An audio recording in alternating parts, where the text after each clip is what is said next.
The concept of object permanence is attained during Piaget's dash stage of development. बहुत ही classical question है, पता नहीं कितनी बार रिपीट हुआ है, इसलिए इसको महत्वपूर्ण की श्रेणी में नंबर 1 पे रखे हैं, है ना। तो वस्तु स्थायित्व, वस्तु के स्थायित्व की जो अवधारणा है, कॉन्सेप्ट है, वो किस स्टेज में आ जाता है? देखो, जो इसका सही उत्तर है वो सेंसरी मोटर ही रहेगा, है ना। इसके लिए आप कई सारे रिसोर्सेज का भी इस्तेमाल कर सकते हो।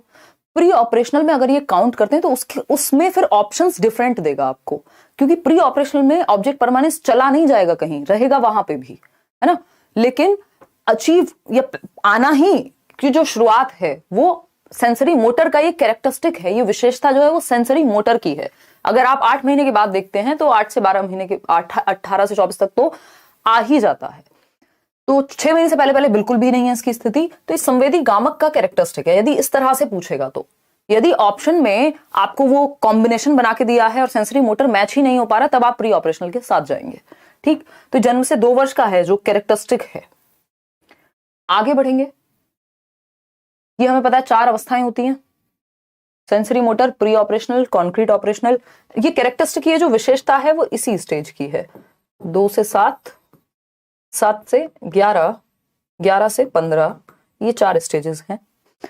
चलिएगा देखते हैं एक बार ऑब्जेक्ट परमानेंस होता क्या है। यानी ऑब्जेक्ट व्यक्ति के दिमाग में परमानेंट हो गया है। अगर आप 6 महीने से पहले बच्चे के सामने ये एक्सपेरिमेंट करेंगे, उससे एक बॉल लेकर के छिपा देंगे कहीं पे, तो जब तक उसको वो चीज दिख रही है तब तक तो वो कहेगा हाँ एग्जिस्ट करती है। लेकिन जैसे ही आपने इस बॉल को छिपा दिया तो अब वो सोच रहा है कि भाई गई कहां ये बॉल, है ना। तो जो चीज सामने नहीं है वो फिर भी एग्जिस्ट करती है, यही ऑब्जेक्ट परमानेंस है।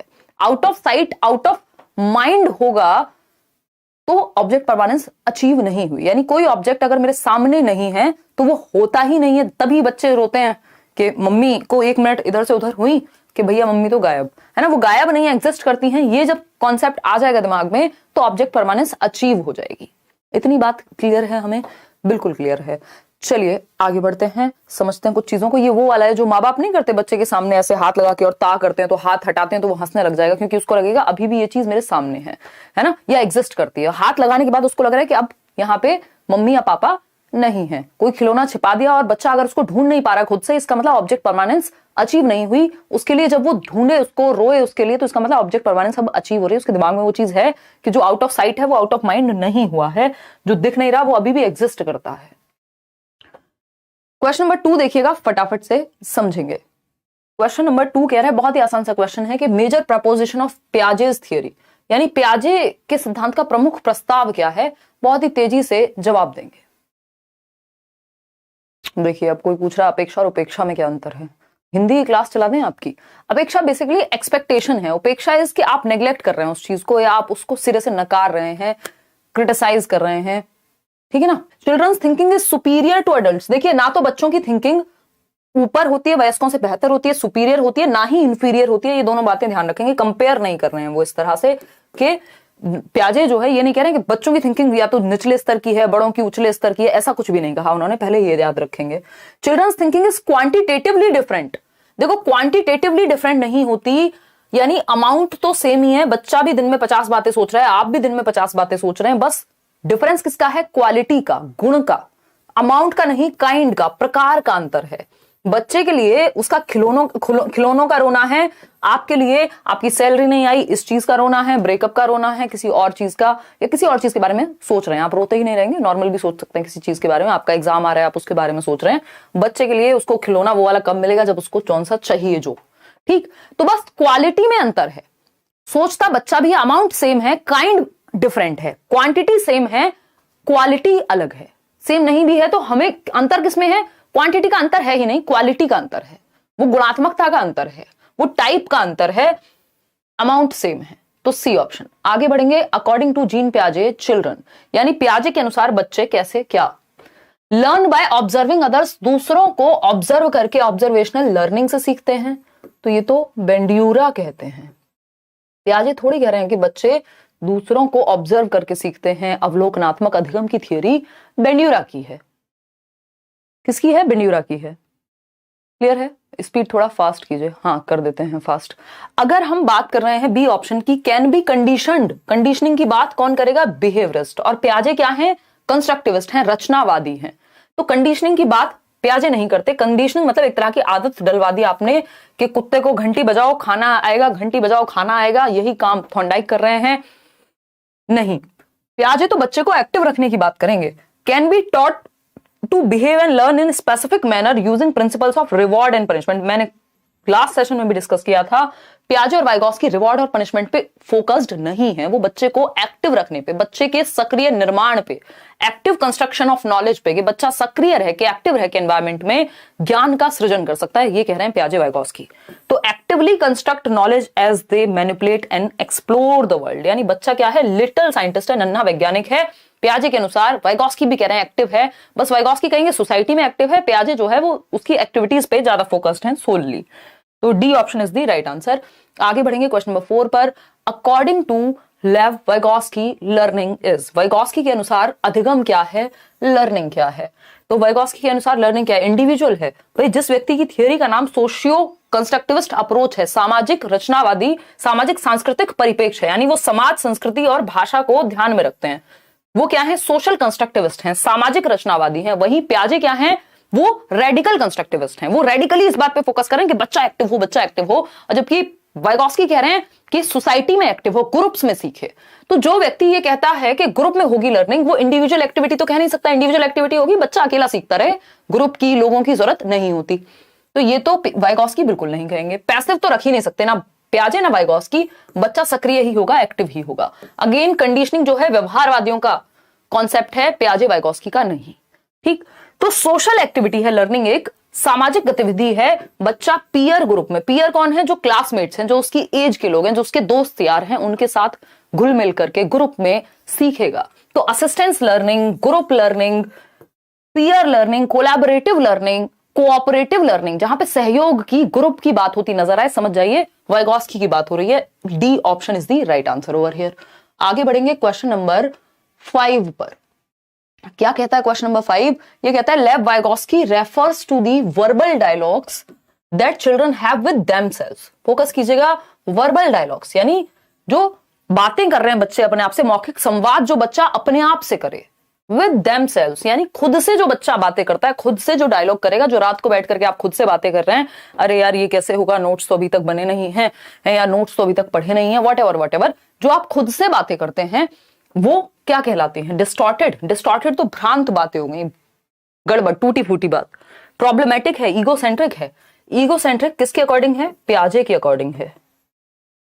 लेकिन वाइगोस्की खुद से बात करने को प्राइवेट स्पीच कहते हैं, और ये इंपॉर्टेंट है वाइगोस्की के अनुसार। वो कह रहे हैं ये महत्वपूर्ण एक फंक्शन है जिससे बच्चे का संज्ञान बेहतर होगा, जिससे वो अपनी एक्टिविटीज को डायरेक्शन देगा। भाई आप खुद से बात करते हैं कि नहीं, देख 3 सब्जेक्ट ठीक है भाई मेरे, और बाकी 2 पे काम करना है, तो इसको मैं ऐसे कर लूंगा या ऐसे कर लूंगी। मतलब जब आप खुद से बोल बोल के बातें कर रहे हैं तो आप खुद को डायरेक्शन दे रहे हैं। यही बात वाइगोस्की कह रहे हैं। ये कब से कब तक है, 3 से 6 वर्ष में ये होती है, कई बार 2 से 6 में भी आपको मिलेगी।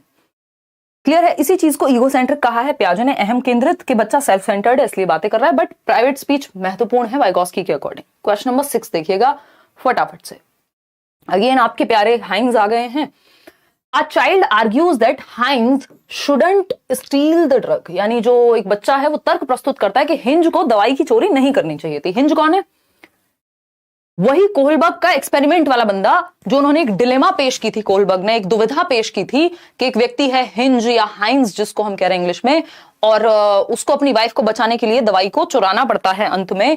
तो क्या उसने सही किया या नहीं किया? तो shouldn't steal the drug medicine that can save his wife, drug मतलब वो वाली दवाई जिससे उसकी वाइफ की जान बच सकती थी, उसको चुराना नहीं चाहिए था। अब रीजन पे देखना है हमें, इससे पता चलेगा कौन सी स्टेज है। Because he will be caught and sent to jail, यानी अगर हाइंस पकड़ा गया तो जेल चला जाएगा। इसका मतलब फोकस किस पे है, जेल पे है, सही और गलत पे नहीं है focus. According to Kohlberg, which stage of moral understanding does the child fall under? अगर फोकस दंड पे है, फोकस इस बात पे नहीं है कि नियम टूट जाएंगे, चोरी करना बुरी बात है, ऐसा कुछ भी नहीं लिखा। जेल भेजने से डर है, अदरवाइज जेल ना जाए तो कोई फर्क नहीं पड़ता, फिर तो सही है। तो ये वाली मॉरलिटी होती है punishment and obedience orientation. First stage है, 6 स्टेज हैं और 3 लेवल हैं कोहलबर्ग के अनुसार उनके मॉरल डेवलपमेंट में, नैतिक विकास में। तो ये पनिशमेंट एंड ओबीडियंस है, सोशल ऑर्डर मेंटेनेंस नहीं है ये, क्योंकि ये चोरी करना गलत बात है, नियमों को तोड़ना होगा, ऐसा करना, ये सब होता है यहाँ पे, और नियमों को तोड़ ही नहीं सकते, चोरी कर ही नहीं सकते, ये बात होती अगर इसकी बात होती तो। लॉ एंड ऑर्डर ये फोर्थ स्टेज है, लेकिन यहां फोकस जेल पे है, यहां फोकस सोशल ऑर्डर को मेंटेन करने पे नहीं है कि समाज में फिर एक व्यक्ति चोरी करेगा तो बाकी भी चोरी करेंगे, ऐसा कुछ नहीं है। यूनिवर्सल एथिकल में तो खुद से ही चूज करते हैं कि क्या सही है और क्या गलत है। इंस्ट्रूमेंटल पर्पस में टिट फॉर टैट होता है कि इसके बदले ये मिल जाए, तो बी ऑप्शन। आगे बढ़ेंगे, क्वेश्चन नंबर 7 देखेंगे। प्याजे के बारे में बात हो रही है, इससे आसान क्वेश्चन धरती पे है नहीं अभी तक। ये क्या है, एकदम लड्डू क्वेश्चन है कि नहीं है, बात बताइएगा। बहुत ही बढ़िया। टेंशन हो रही है आप लोगों को यार, इतने सारी चीजें चल रही है ना, ये केवीएस नहीं आता, अगर अभी कुछ दिन बाद आ जाता तो इनका क्या जाता। तो अभी बैचेस में भी क्लासेस, इधर भी क्लासेस, उधर भी क्लासेस, क्लासेस ही क्लासेस अगर हम कहें, बट ठीक है, अच्छी बात है। और फिर नोट्स, डी ऑप्शन 89% लोग कह रहे हैं। चलिए समझते हैं। अकॉर्डिंग टू पियाजे, specific psychological structures, organized ways of making sense of experience are called. यानी पियाजे के अनुसार विशिष्ट मनोवैज्ञानिक संरचनाएं, अनुभव से सही अर्थ निकालने के व्यवस्थित तरीके, यानी ऑर्गेनाइज्ड वे, यानी वर्गीकृत वे, ऑर्गेनाइज्ड वे या नॉलेज या एक्सपीरियंस जो ऑर्गेनाइज्ड आपके दिमाग में सेट है, जिसको आप पूर्व ज्ञान भी कह सकते हो, प्रीवियस एक्सपीरियंस भी कह सकते हो अपना। ये क्या है, ये स्कीम्स हैं जिनकी वजह से आप चीजों को कर पाते हैं, याद रख पाते हैं, पहचान पाते हैं। तो ये स्कीम्स हैं। उन्होंने mental tools, mental maps, images, इन सब की बात की भी नहीं, अगर आप टू द पॉइंट पढ़ेंगे तो वो organized ways of making sense of experience, मतलब कि आप इस पेन को देख के पहचान पा रहे हैं, यानी आपके दिमाग में ये चीज ऑर्गेनाइज्ड है कि इसको बॉटल कहते हैं और इसको पेन कहते हैं। तो ये स्कीमा में है, आपके स्कीम है इस चीज की, एक आपके दिमाग में एक छोटी सी पॉकेट ऑफ इंफॉर्मेशन है जो एडिड है पहले से ही। क्वेश्चन नंबर 8 देखिए। जिस चीज को आप देख के पहचान ही ना पाए, हो सकता है उसका स्कीमा आपके ब्रेन में ना हो। क्वेश्चन नंबर 8 देखिए। कंस्ट्रक्टिविस्ट सच एज जीन पियाजे and Lev Vygotsky view learning as. पियाजे कैसे देखते हैं लर्निंग को, और वाइगोस्की। अब इसमें ध्यान से पढ़ना है। पैसिव तो बिल्कुल नहीं मानेंगे, निष्क्रिय तो लर्निंग को ना पियाजे मानेंगे ना वाइगोस्की। बच्चे को एक्टिव दोनों रखते हैं। क्यों? क्योंकि रचनावाद पे फोकस है इनका, बच्चे को के नॉलेज को कंस्ट्रक्ट करने पे फोकस है। Process of meaning making by active engagement. अब जिनको पता है पियाजे वाइगोस्की क्या है, कंस्ट्रक्टिविस्ट हैं। देखिए ऊपर खुद ही बता दिया इन्होंने, रचनावादी हैं। आधा जवाब तो क्वेश्चन में ही होता है छिपा हुआ। तो रचनावादी हैं जब पियाजे और वाइगोस्की, तो रचना पे फोकस करेंगे, पैसिव क्यों रखेंगे। और रचनावादी जो कि एनसीएफ भी आपका रचनावाद पर ही बेस्ड है, एनसीएफ 2005। तो ये कह रहे हैं टीचर क्या है, फैसिलिटेटर है। दूसरा रचनावाद कहता है मीनिंग मेकिंग, अर्थ निर्माण, रियल लाइफ से जोड़ के पढ़ाओ, बच्चे को एक्टिव रखो, कॉन्टेक्स्ट में सिखाओ, संदर्भ में। ये सब पॉजिटिव वर्ड्स हैं जो आपको याद रखने हैं कंस्ट्रक्टिविज्म के रिगार्डिंग, कि बच्चा अर्थ निर्माण, उसके जीवन से जोड़ो लर्निंग को। अगर हम बात करते हैं किस चीज की, संदर्भ में सिखाओ, यानी कॉन्टेक्स्ट में सिखाओ, एक्टिव हो बच्चा, मीनिंग मेकिंग हो। एक्विजिशन ऑफ स्किल्स तो दिमाग में भरना हो गया कि साइकिल कैसे चलाते हैं बस सीख लिया, कंडीशनिंग ऑफ रिस्पॉन्सेज जी नहीं। तो नॉलेज एक्टिवली कंस्ट्रक्ट करेगा, बच्चा एक्टिव होगा। और बच्चा कहां एक्टिव होगा, जब मीनिंग मेकिंग करेगा तो एक्टिव एंगेजमेंट चाहिए होगा। तो पियाजे और वाइगोस्की जहां मिल जाए, बच्चे को एक्टिव रखना ही है। क्वेश्चन नंबर 9 देखिएगा। वाइगोस्की के बारे में बात हो रही है। क्या कह रहे हैं वाइगोस्की, ये कह रहे हैं according to Lev Vygotsky, basic mental capacities that are transformed into higher cognitive processes primarily through. यानी वाइगोस्की के अनुसार आधारभूत मानसिक क्षमता, यानी वो मेंटल कैपेसिटीज, वो मेंटल एबिलिटीज जिनको हायर कॉग्निटिव प्रोसेसेस में ट्रांसफॉर्म किया जा सकता है, बदला जा सकता है, और हायर लेवल के थिंकिंग स्किल पे या कॉग्निटिव लेवल पे, जिसमें आपकी थिंकिंग बेहतर होगी। कॉग्निटिव का मतलब क्या, जो भी चीजें दिमाग से हो रही हैं, जैसे कि सोचना, समझना, जानना, जितनी भी चीजें हैं। बात तो ठीक लग रही है। मैम 22 नवंबर को ही मैसेज किया था इंग्लिश करा दो, आज 22 दिसंबर हो गया, आप भूल गए हो। आपको कल ही इंग्लिश की मैराथन कराना होगा, ये हमारा राइट है। तारीख आर्टिस्ट, बिल्कुल मान सकते हैं आपकी बात हम, बट मैराथन करा देंगे, इंग्लिश का मैराथन करा देंगे, डोंट वरी। पेपर से पहले करा देंगे। और बताओ, इंग्लिश, हिंदी, मैथ्स, ईवीएस, तो इंग्लिश हिंदी तो करा ही देंगे, है ना, या हो सकता है पांचों ही करा दें, डोंट वरी, करा देंगे यार। इतने आप एक काम कर लीजिए, नोट्स तो पढ़ लिया ना इतने इंग्लिश के। डी ऑप्शन कह रहे हैं 83% लोग। अगर हम बात करें यार, घर से कुछ बुक्स आई हुई हैं, वो ले आना। कुछ नहीं है एक्चुअली, भर भर के बुक्स आई हुई हैं। तो हम बात कर रहे हैं किसकी, वाइगोस्की की। तो स्टिमुलस रिस्पांस की बात वाइगोस्की नहीं करेंगे, अडेप्टेशन ऑर्गेनाइजेशन की बात पियाजे करेंगे। यही क्वेश्चन अगर पियाजे लिखा होता पूरा एज इट इज होता तो आंसर ये हो जाता। रिवॉर्ड पनिशमेंट दोनों में से कोई बात नहीं करता, स्टिमुलस रिस्पांस दोनों में से कोई बात नहीं करता। सोशल इंटरेक्शन, सामाजिक पारस्परिक क्रिया से, जब आप दुनिया में निकल रहे हैं, 4 लोगों से बात कर रहे हैं, अपने आसपास के लोगों से बात कर रहे हैं, विचार विमर्श कर रहे हैं, कुछ उनसे सीख रहे हैं, कुछ खुद सीख रहे हैं, बहस हो रही है ना, डिस्कशन जिसको कह रहे हैं, डिबेट कह रहे हैं, तो उससे आपका संज्ञानात्मक स्तर बेहतर होता है। D option is the right answer over here. आगे बढ़ते हैं क्वेश्चन नंबर 10, देखिएगा। इसीलिए तो हम स्कूल भेज रहे हैं बच्चों को, नहीं तो घर में ही चुपचाप से पढ़ाते रहेंगे, सारी चीजें भर देंगे दिमाग में। बट वो जो सोशलाइजेशन है वो भी तो जरूरी है हमारे संज्ञानात्मक विकास के लिए। तो क्वेश्चन नंबर 10 है, which of the following theorist while viewing children as active seekers of knowledge, बच्चे क्या है, सक्रिय निर्माता हैं ज्ञान के, emphasized the influence of social and cultural contents on their thinking. देखिए अगर ये क्वेश्चन यही खत्म हो जाता, क्या है वो एक्टिव सीकर्स ऑफ नॉलेज हैं, तो पियाजे की बात हो रही है, वो कहते हैं बच्चा एक्टिव कंस्ट्रक्टर है, ज्ञान का सक्रिय निर्माता है, लिटिल साइंटिस्ट है, नन्हा वैज्ञानिक है। लेकिन जैसे ही बात हो कि एक्टिव कंस्ट्रक्टर तो है, बट किसके द्वारा, सोसाइटी और कल्चर के द्वारा। तो जब सोसाइटी अगर वर्ड आ गया लास्ट लाइन में, समझ जाओ वाइगॉस्की की बात हो रही है, फिर पियाजे की नहीं हो रही। अगर ये क्वेश्चन सिर्फ यहीं तक पढ़ के कोई जवाब देगा तो फिर पियाजे लगा देगा, वो गलत हो जाएगा। तो बी ऑप्शन 82% लोग सही दे रहे हैं इसका जवाब। आगे बढ़ेंगे, क्वेश्चन नंबर 11 देखेंगे फटाफट से। कुछ प्यारा सा सवाल है, कहता है कि which of the following behaviours characterize the concrete operational stage. Concrete operational stage जानते हैं, मूर्त संक्रियात्मक अवस्था, 7 से 11 वर्ष। पियाजे के द्वारा कौन सा एक लक्षण आपको मूर्त संक्रियात्मक अवस्था का दिखता है, बताएंगे फटाफट से। मूर्त संक्रियात्मक अवस्था का, खुशी खुशी लाइक शेयर भी करना है, पढ़ाई चलती रहेगी, बहुत सारी चीजें कर ही रहे हैं, नोट्स भी अच्छे से पढ़ लोगे, पेपर रुकेगा नहीं, डोंट वरी, है ना। पेपर देख के इतना सीरियस नहीं होना।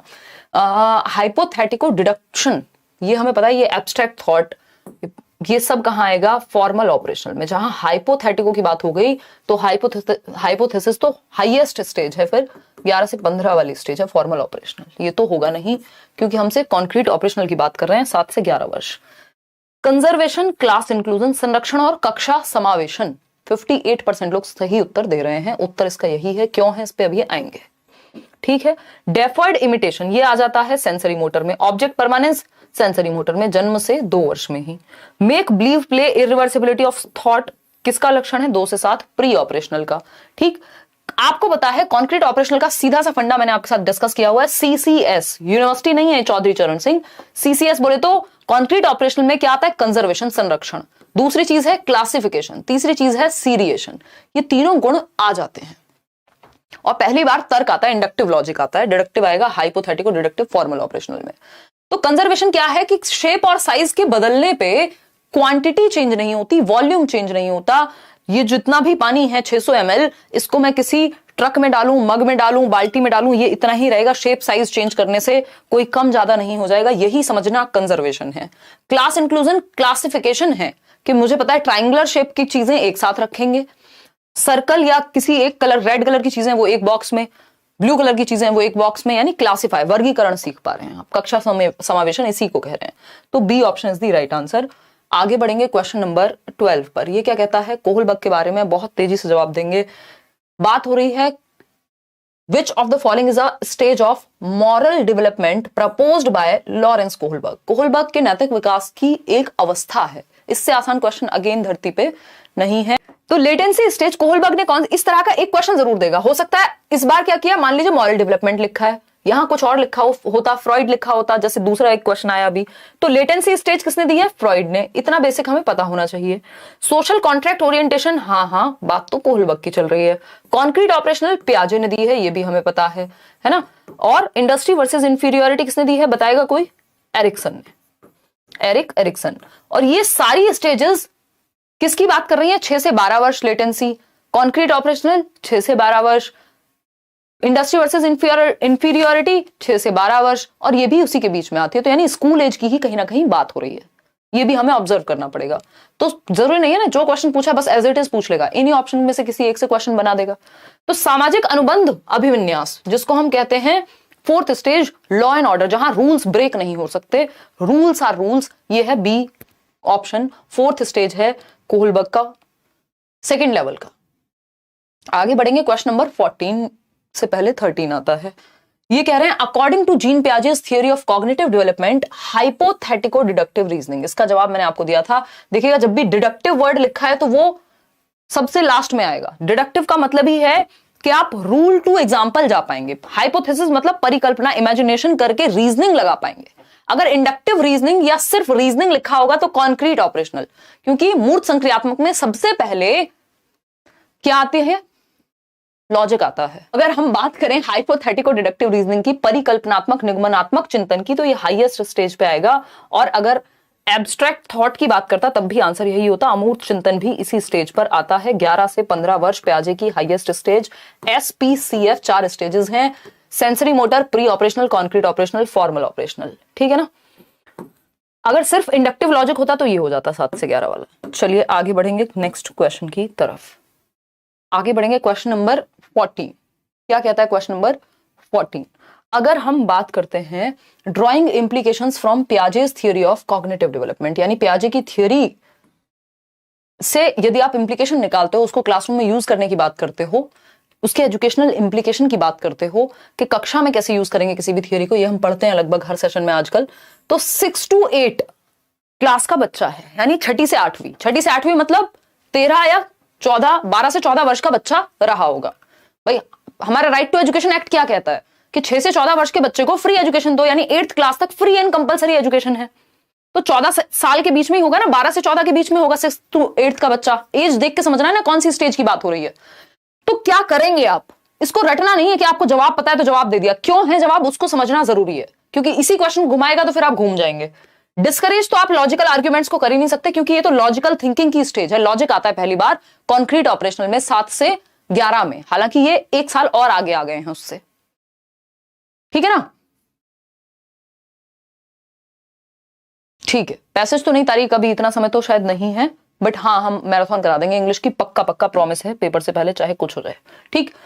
Present problems that require reasoning based solutions, यानी ऐसी समस्याएं प्रस्तुत करो जिसमें तर्क का प्रयोग हो। बिल्कुल सही बात है, कॉन्क्रीट से ताजा ताजा बच्चा निकला है और फॉर्मल ऑपरेशनल की तरफ बढ़ रहा है, तो रीजनिंग जो है वो वाले क्वेश्चंस जिसमें रीजनिंग हो, जिसमें तर्क हो, जिससे कि तर्क अभी नया आया है उसका यूज करे और एब्स्ट्रैक्ट थिंकिंग की तरफ बढ़ पाए।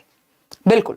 Use only concrete materials to teach a concept. अब कई लोगों को ये लग सकता है कि कॉन्क्रीट मटेरियल, क्योंकि कॉन्क्रीट ऑपरेशनल से जस्ट निकला है बच्चा, वही 12 साल के आसपास है। देखिए कॉन्क्रीट ऑपरेशनल 7, 8, 9 तक सही रहते हैं, उसके बाद फिर आपको लॉजिक का भी प्रयोग करना है, ठीक, क्योंकि कॉन्क्रीट का मतलब हर चीज दिखाओ। अब जो बच्चा 12 से 14 वर्ष में है उसको तो रीजनिंग का प्रयोग करेंगे ना, तर्क का प्रयोग करेंगे, वो तर्क की एज है, ठीक। उससे छोटा होता तो अब हम बात कर सकते थे। तो तर्क आधारित चीजें प्रेजेंट करनी है, सिर्फ सिलेबस पे हमें नहीं फोकस्ड रहना होता, सिलेबस या बुक पे ही फोकस नहीं है, हम एक्टिविटी पे फोकस्ड हैं। बी ऑप्शन सही था। अकॉर्डिंग टू वाइगॉस्की के अनुसार when adults adjust the support to extend the current level of performance, child's current level of performance, यानी जो अडल्ट हैं, जो वयस्क हैं, वो बच्चे का जो करंट लेवल ऑफ परफॉर्मेंस है, जितना उसको आ जाता है, मतलब जितना वो आज जानता है प्रेजेंट सिनेरियो में, उसकी प्रेजेंट नॉलेज को बेहतर करने के लिए, एक लेवल ऊपर ले जाने के लिए सपोर्ट देते हैं। इस सपोर्ट को क्या कहते हैं ये पूछा है, सिंपल, सरल, सुंदर, सस्ती, टिकाऊ भाषा में बताइएगा फटाफट से। ऐसे ही क्वेश्चन आते हैं, आए हुए हैं रजनी, हर बार आते हैं यही क्वेश्चंस घुमा फिरा के, ऐसा नहीं है कि ये क्वेश्चन आएंगे नहीं, है ना, हल्का सा ऑप्शन चेंज, अदरवाइज कहां से लाएंगे क्वेश्चन, दुनिया से अलग लाएंगे नहीं। कितनी बार रिपीट हुए हैं ये क्वेश्चंस, देखिएगा। तो वाइगॉस्की के अनुसार जब एक वयस्क बच्चे के निष्पादन के वर्तमान स्तर को सहयोग द्वारा विस्तारित करता है, यानी जो उसका करंट लेवल है उसको विस्तारित करने के लिए एक वयस्क हेल्प दे रहा है। अब इसको ZPD नहीं कहेंगे क्योंकि हेल्प की बात हो रही है, हेल्प दे रहा है। अगर पूछा होता इस हेल्प, करंट लेवल और जो वो कर सकता है किसी की हेल्प के साथ और इंडिविजुअली, उन दोनों के बीच का डिफरेंस, या जिस दायरे में हेल्प दी जा रही है उस दायरे के बारे में पूछता, तब ZPD हो जाता। लेकिन अभी इस हेल्प के बारे में बात हो रही है, जो वयस्क हेल्प देते हैं उसको क्या कह रहे हैं, तो ये स्कैफोल्डिंग कहलाती है, टेम्परेरी हेल्प। जब आप साइकिल चलाना सीखते हैं, कोई व्यक्ति साइकिल पीछे से पकड़ता है और धीरे धीरे छोड़ देता है, जैसे ही आप साइकिल चलाना सीख जाते हैं, उसको स्कैफोल्डिंग कहते हैं, टेम्परेरी हेल्प कहते हैं। नमिता एक बच्ची है, अपना टिफिन लाना भूल गई है, और तान्या एक और उसकी सहेली है, उससे कह रही है कि टू शेयर हर टिफिन, कह रही है बेटा नहीं कि फ्रेंड तान्या एक काम करो, अपना लंच शेयर करो मेरे साथ, you should share your tiffin with me today because I shared my tiffin with you yesterday, कि भाई कल जब तुम अपना टिफिन लाना भूल गई थी या नहीं भी भूली थी, मैंने अपना टिफिन या अपना लंच तुम्हारे साथ शेयर किया था, बढ़िया सी डिश में लेके आई थी, मम्मी ने बनाई थी और तुमने भी खा के देखा था। अब तुम्हारी ये रिस्पॉन्सिबिलिटी है कि तुम अपना टिफिन शेयर करो, क्योंकि मैं भूल गई हूं आज लाना, और कल तो मैंने शेयर किया था। अदले का बदला याद करो, बचपन में चलता था। Tit for tat, give and take कहते हैं इसको, है ना। You scratch my back and I will scratch yours, ये सब कहते हैं इसको। तो लॉरेंस कोलबर्ग के अकॉर्डिंग ये सबसे ज्यादा क्वेश्चन पूछा जाता है इस स्टेज से। Namita's statements represents dash orientation typical at dash stage. अब यहां पे फंस सकते हैं कई लोग। पहले फोकस करो कि फर्स्ट वाले का आंसर ढूंढो, नहीं तो सेकंड से मिक्स एंड मैच हो जाएगा। तो अगर हम बात करें नमिताज स्टेटमेंट क्या रिप्रेजेंट करता है, कौन सी orientation? Exchange orientation, mutual exchange, interpersonal relations, इसके कई सारे नाम हैं। ठीक है, ये है म्यूचुअल एक्सचेंज, इंटरपर्सनल रिलेशनशिप, यानी टिट फॉर टैट वाली स्टेज। कौन सा लेवल है ये लेवल है प्री कन्वेंशनल। क्या है ये? Pre conventional level. लेकिन इतने महान है आपके एग्जाम वाले, उन्होंने कहा, मतलब बोर्ड ने गलती कर दी, गलती किसी से भी हो सकती है ना। तो कन्वेंशनल लेवल दे दिया इन्होंने, जबकि ये प्री कन्वेंशनल लेवल है, फर्स्ट लेवल पे सेकंड स्टेज है। तो अब आपको यहां पता है लॉ एंड ऑर्डर ये हो ही नहीं सकता, ओबीडियंस ये है ही नहीं, कोई अथॉरिटी थोड़ी है जो ओबीडियंस की बात करे, आज्ञा का पालन करो, कोई आज्ञा तो दी नहीं है। गुड गर्ल गुड बॉय की बात नहीं हो रही कि तुम अच्छी बन जाओ, अच्छा लड़का बन जाओ। तो एक ही चीज है कि एक्सचेंज वाली बात ये पक्का है, तो एक ही ऑप्शन फिट बैठ रहा है यहाँ पे। बेशक पार्ट बी जो है गलत है, इसमें फ्री नंबर फिर इन्होंने दिए थे, नंबर भी नहीं दिया आई थिंक, मुझे लग रहा है, लेकिन सही इसी को माना था। क्यों? क्योंकि फर्स्ट पार्ट सही दिया है, सेकंड नहीं भी दिया है, तो आपको उसी के साथ जाना पड़ेगा क्योंकि गड़बड़ हुई है। तो ये प्री कन्वेंशनल है, tit for TET, first level, पूर्व पारंपरिक की सेकंड स्टेज है। क्वेश्चन नंबर 17 देखिएगा।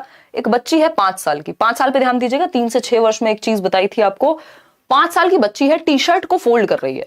A 5-year-old girl talks to herself while trying to fold a t-shirt। 5 साल की बच्ची एक टी शर्ट को फोल्ड कर रही है, टी शर्ट तो नहीं है हमारे पास, जैकेट है, तो ये जैकेट को फोल्ड करते हुए खुद से बातें कर रही है ना। Talk to herself, which of the following statements is correct in the context of the behavior displayed by the girl। अब ये जब टी शर्ट को फोल्ड करते हुए खुद से बातें कर रही है, अरे मम्मी बहुत डांट रही है, कल मेरे को स्कूल लंच लेके जाना है, ऐसे खुद से बातें कर रही है, निशा को किस दिन पीटेंगे मिलके, ये सारी बातें कर रही है खुद से, है ना। ये टी शर्ट को फोल्ड करते हुए प्राइवेट स्पीच है। बट पूछा क्या है, अगर यहाँ पे पियाजे के अकॉर्डिंग पूछ लेता, अच्छा दोनों के अकॉर्डिंग पूछ लिया, जीन पियाजे would explain this as social interaction, while Lev Vygotsky कहेंगे एक्सप्लोरेशन है। नहीं भाई, जीन पियाजे and Lev Vygotsky would explain this as the child's attempt to imitate her mother. Imitation की बात भी बेंड्यूरा करते हैं, वाइगोस्की नहीं करते हैं। जीन पियाजे and Lev Vygotsky would explain this as egocentric nature. भाई पियाजे तो कहेंगे ईगोसेंट्रिक है, अहम केंद्रित है, वाइगोस्की थोड़ी कहेंगे, वो तो प्राइवेट स्पीच कहेंगे। तो जीन पियाजे would explain this as egocentric speech, बिल्कुल सही बात है, पियाजे इसको अहम केंद्रित वाक कहेंगे। और लेव वाइगोस्की वुड एक्सप्लेन दिस, वो इसको कैसे एक्सप्लेन करेंगे, बच्चे का अटेम्प्ट है to regulate her actions through private speech, यानी जो बच्ची है वो अपने ही एक्शंस को, अरे इसको ऐसे नहीं ऐसे मोड़ेंगे, ये वो बातें, खुद के ही एक्शंस को गाइड करने के लिए बात कर रही है खुद से। ठीक है, तो वाइगोस्की के अकॉर्डिंग ये प्राइवेट स्पीच है, जीन पियाजे के अकॉर्डिंग ये ईगोसेंट्रिक है। 5 साल की बच्ची है, तो यानी वही जो आपकी अर्ली चाइल्डहुड वाली स्टेज है, 3 से 6 वर्ष में आपका प्राइवेट स्पीच होती है। फखरुद्दीन कह रहे हैं बिहार औरंगाबाद शेखपुरा से, क्या करें कैसे पढ़ें कि पढ़ा हुआ दिमाग में एग्जाम तक रह सके। राइट चॉइस फखरुद्दीन, आपको मल्टीपल टाइम्स नोट्स रिवाइज करने हैं और प्रीवियस ईयर, सिर्फ 2 काम, उसके अलावा कुछ नहीं। जहां दिक्कत हो मैराथन देख लो, मल्टीपल टाइम्स देख लो, ताकि चीजें दिमाग में टिक पाए। इस टाइम पे मल्टीपल रिवीजन तो करने पड़ेंगे ना, क्योंकि दिमाग में चीजें टिकेंगी तभी जब मल्टीपल टाइम्स आपने वो रिवाइज किया होगा। ये तो बिल्कुल प्रिंसिपल है थॉर्नडाइक का, लॉ ऑफ एक्सरसाइज जिसको हम कह रहे हैं। और रिसेंसी भी यहाँ काम करेगा, क्योंकि जितना रिसेंटली आपने पढ़ा होगा, जितनी बार पढ़ा होगा, उतना आपको याद रहेगा। नहीं हो पाएगा ओबिंद्रा, ठीक है ना, क्योंकि 50% चाहिए। क्वेश्चन नंबर 18 देखिएगा। In the context of Kohlberg's stages of moral reasoning, under which stage would the given typical response, response पढ़ लो चुपचाप सीधा। Your parents will be proud of you if you are honest, so you should be honest, यानी आपके माता पिता ईमानदार, यदि आप ईमानदार हैं तो आपके माता पिता आप पर गर्व करेंगे। अगर आप फर्स्ट आते हैं तो माता पिता गर्व करेंगे, कितनी अच्छी बच्ची है, कितना अच्छा बच्चा है, गुड बॉय है, नाइस गर्ल है। ये क्या है? थर्ड स्टेज है। Good boy nice girl orientation कहते हैं इसको, कन्वेंशनल लेवल है ये, यानी सेकंड लेवल की थर्ड स्टेज है ये। परंपराएं या समाज को जब हम ध्यान में रखते हैं अपनी मॉरलिटी के लिए, तो ये अच्छी लड़की अच्छा लड़का अभिविन्यास है कि माँ बाप गौरवान्वित महसूस करेंगे, यानी गुड गर्ल कहेंगे, गुड बॉय कहेंगे। ठीक है बात। लॉ एंड ऑर्डर तो नियमों का पालन करना है, पनिशमेंट से बचने के लिए नंबर लाने हैं। सोशल कॉन्ट्रैक्ट ओरिएंटेशन अगेन के नियमों का पालन करना है। ठीक, क्लियर है? क्लियर है या नहीं है? इजी लग रही है ना रजनी? बस इजी ही लगना चाहिए। चलिए आगे बढ़ते हैं।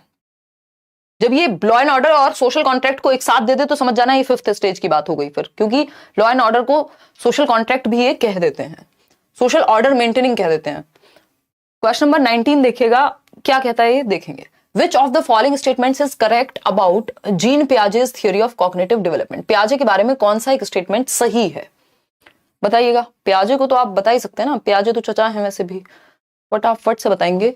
और क्या करेंगे, लाइक शेयर करेंगे। कितने 29,000 लोग हैं, हम इतनी रात को, आधी रात पे तो हम पढ़ाई करते हैं, है ना, यूएस के टाइम टेबल से तो चल रहे हैं हम। देखिएगा, पियाजे argues that instead of progressing through stages cognitive development is continuous. अच्छा, मतलब पियाजे का तर्क है कि संज्ञानात्मक विकास चरणों में आगे बढ़ने की अपेक्षा निरंतर होता है। मतलब निरंतर मतलब एक तो कॉन्टिन्यूअस होता है, तो पियाजे ने तो डिसकॉन्टिन्यूअस कहा है डेवलपमेंट को, ये तो हम पढ़ चुके हैं बहुत बार। दूसरा ये कह रहे हैं कि स्टेजेस में नहीं होता, मतलब पियाजे कह रहे हैं कि स्टेजेस में डेवलपमेंट नहीं होता और खुद 4 स्टेजेस दे दी, तो कोई सेंस है इस बात की? नहीं है। अगर हम बात करते हैं, पियाजे has proposed 5 distinct stages of cognitive development, यानी पियाजे ने संज्ञानात्मक विकास के 5 चरण दिए हैं।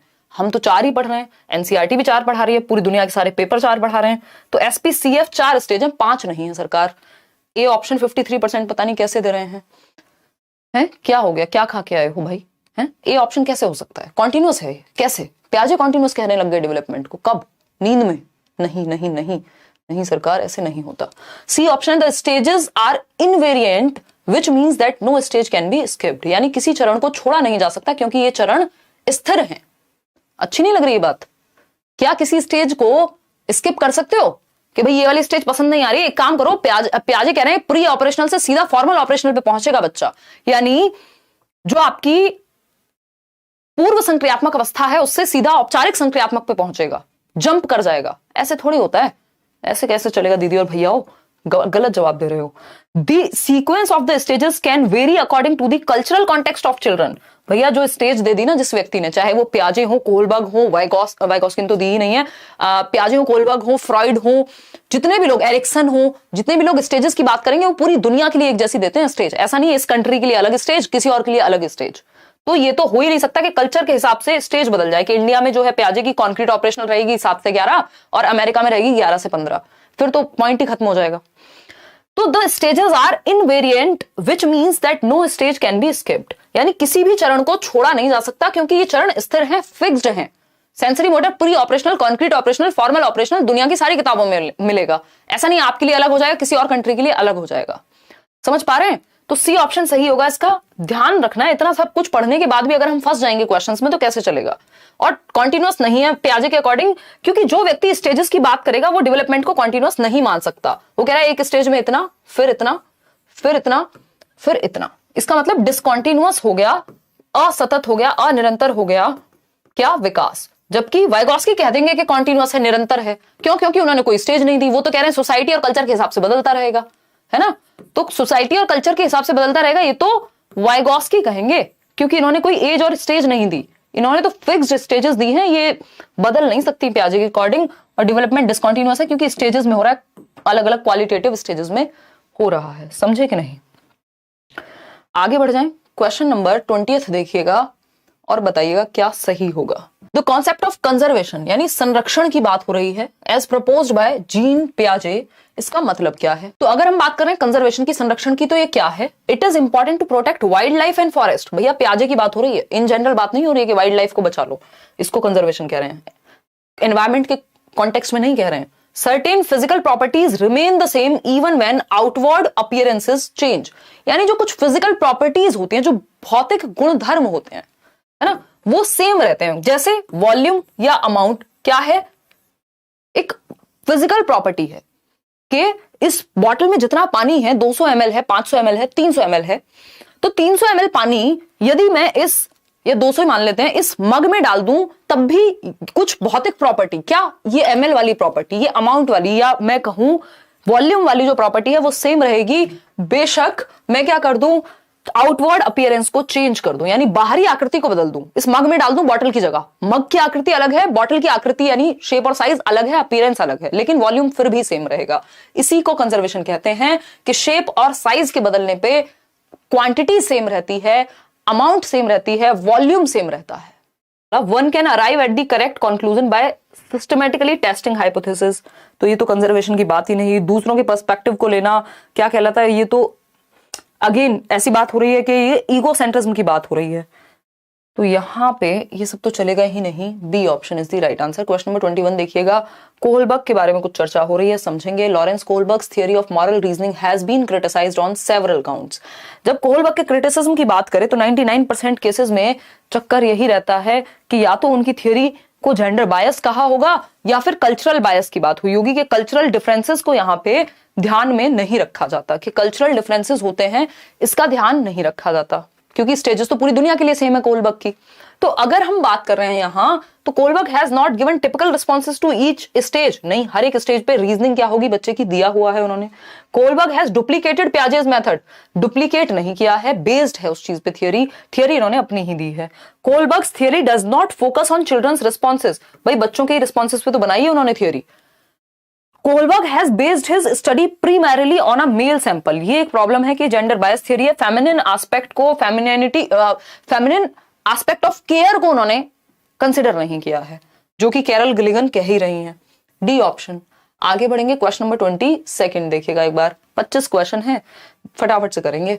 Which of the following statements describe Piaget and Vygotsky's views on language and thought? ये क्वेश्चन मैंने जान के डाला है क्योंकि इसमें आप कंफ्यूज होते हैं कि पियाजे भाषा और विचार के बारे में क्या कहते हैं और वाइगोत्स्की भाषा और विचार के बारे में क्या कहते हैं। फटाफट से बताएंगे और आगे बढ़ेंगे।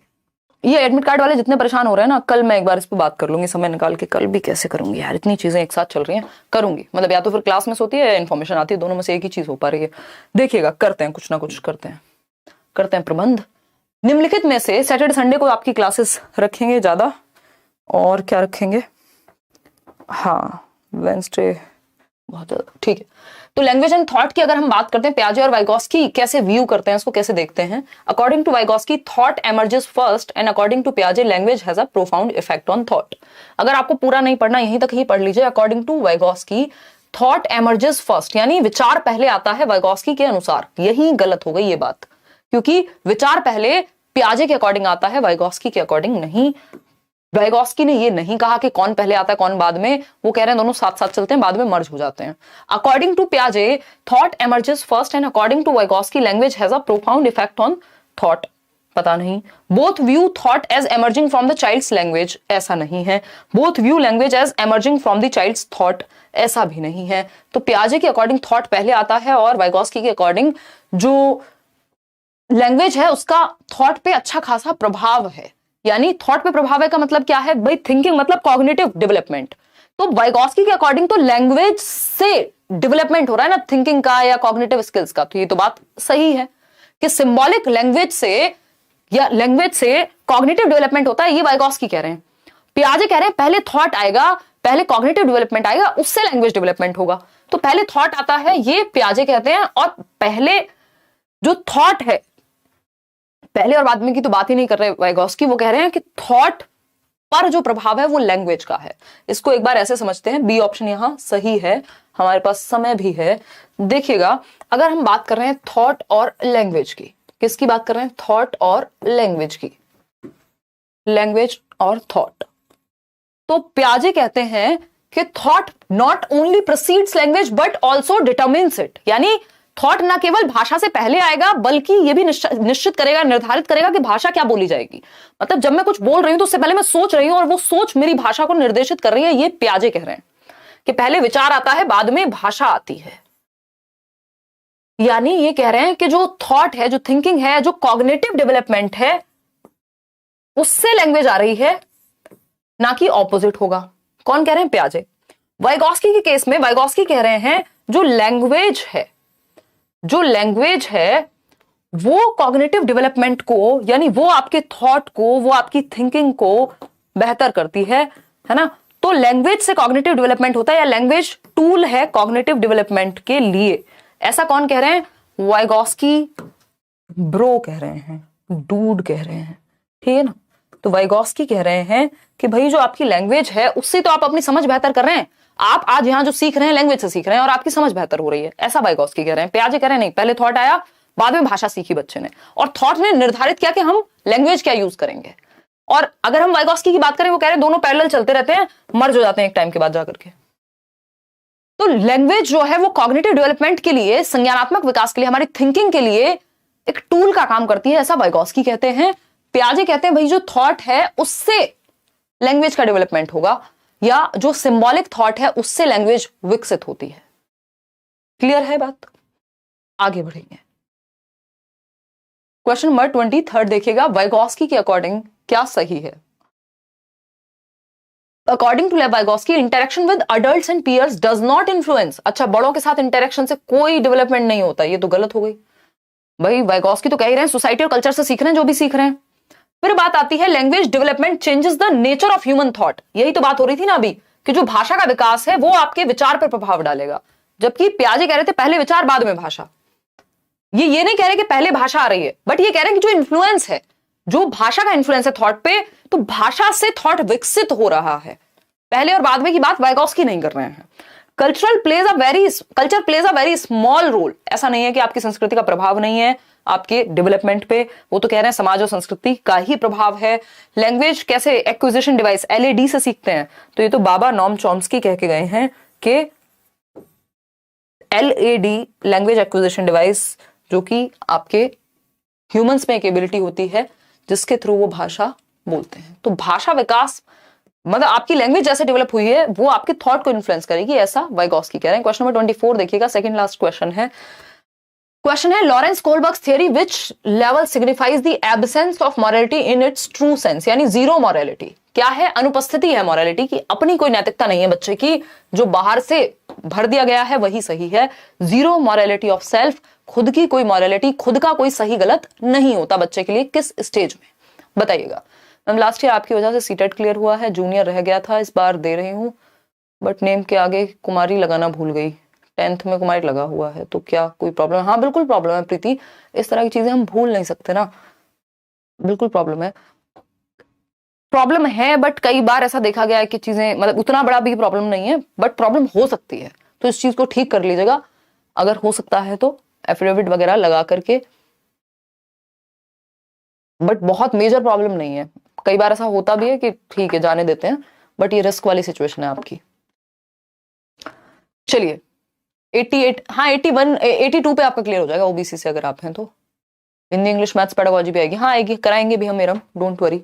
देखिएगा बी ऑप्शन कह रहे हैं 69% लोग, बिल्कुल लेवल 1 है, ये प्री कन्वेंशनल लेवल है, पूर्व पारंपरिक, यानी परंपराओं से पहले, जहां उसको कुछ मतलब नहीं है समाज में क्या सही गलत है, क्या परंपराएं हैं। जब आप छोटे होते हैं, आपको खाना मिल जाए टाइम पे, आपको क्या पड़ा है कौन सही कौन गलत, है ना। और ये वही स्टेज है जहां पे punishment and obedience, tit for TET, उसके लिए कोई अपनी कोई मॉरलिटी नहीं है। भाई मैंने तेरे को टिफिन दिया था, तू मेरे को दे दे, पनिशमेंट से बचना है इसलिए आज्ञा पालन करनी है, सही गलत कुछ नहीं है उसके लिए, अपनी मॉरलिटी जीरो है।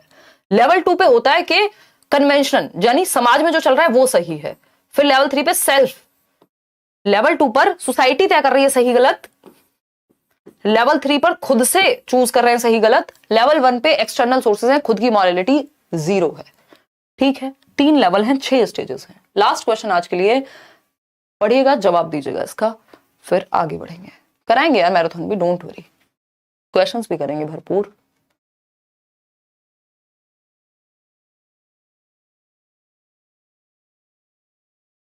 नहीं नहीं नहीं नहीं, शायद ऐसा नहीं हो पाएगा।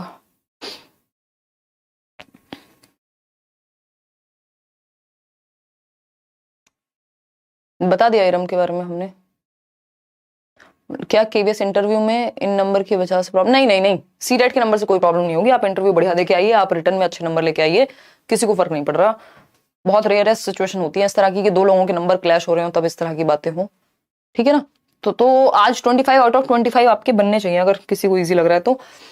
पियाजे proposes that pre operational children are unable to conserve, यानी 2-7 वर्ष वाले बच्चे जो हैं वो संरक्षण नहीं आता उनमें, वो शेप और साइज के चेंज होने पे क्वांटिटी चेंज हो जाती है, ये मान लेंगे। उनको लगेगा एक 4 मान लीजिए बॉल्स हैं, तो जो क्लोज रखी हुई हैं वो छोटी हैं या कम स्पेस ले रही हैं, जो दूर दूर रखी हुई है वो बड़ी लाइन है, जबकि ये 4 ही बॉल्स हैं।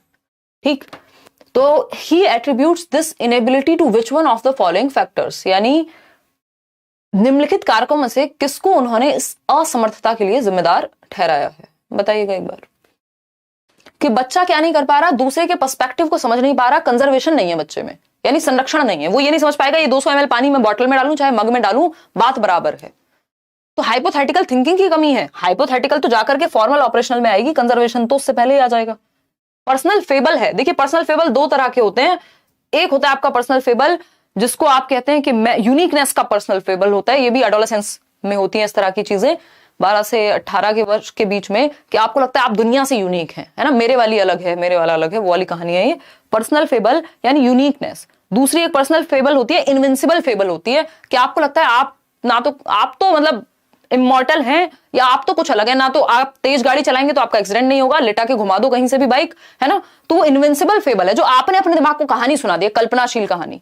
तो ये 12 से 18 में एडोलेसेंस में इस तरह की चीजें होती है, पर्सनल फेबल जो खुद को आपने सुनाया हुआ है। इरिवर्सिबिलिटी ऑफ थॉट के कारण कंजर्वेशन की कमी है, ये बात बिल्कुल पक्की है कि बच्चा जो है रिवर्स नहीं कर पा रहा अपने थॉट को, कि 200 ml पानी इसमें रखा हो चाहे इसमें, तो दोनों में बराबर ही है, ये चीज वो रिवर्स नहीं करके देख पाता। हाई लेवल एब्स्ट्रैक्ट रीजनिंग तो भाई फॉर्मल ऑपरेशनल में आएगी। Conservation C option is the right answer. आगे बढ़ेंगे और छुट्टी करेंगे। आउट ऑफ 25 क्वेश्चंस कितने ठीक हुए हैं वो आप बताइएगा। क्या बोल रही हो? अच्छा, लाइक एंड शेयर तो आप लोग कर ही देंगे।